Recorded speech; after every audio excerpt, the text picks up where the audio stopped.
Wala up mga paro. Midnight snack muna ang ating mga ibon. Ayan, oh. Gutom sila ngayon. Ayan, gustong gusto nila mga paro kumakain ng mga gantong oras, oh. Nalabas sila sa pugad.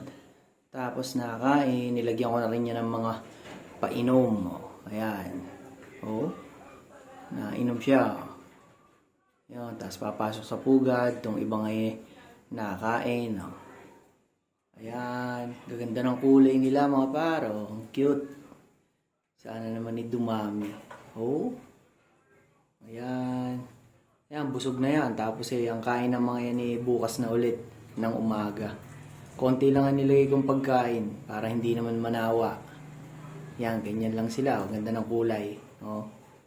Ayan, pag natutulog yan, napasok yan doon sa sa pugad nila pareho. Ayan, ganyan sila.